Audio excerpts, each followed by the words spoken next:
This is the RP-SMA connector, male and female, that I got from Banggood.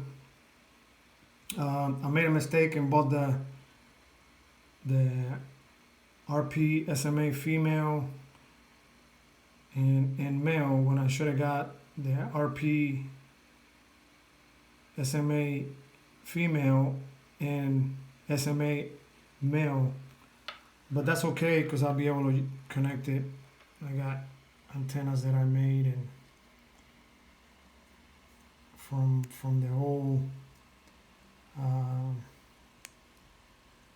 FPV video transmitters that I could still connect on there. So anyway, it's still a good product as far as I'm concerned. I will buy it again. I just make sure that I make the right choice next time. And we'll see you then. Thank you for watching.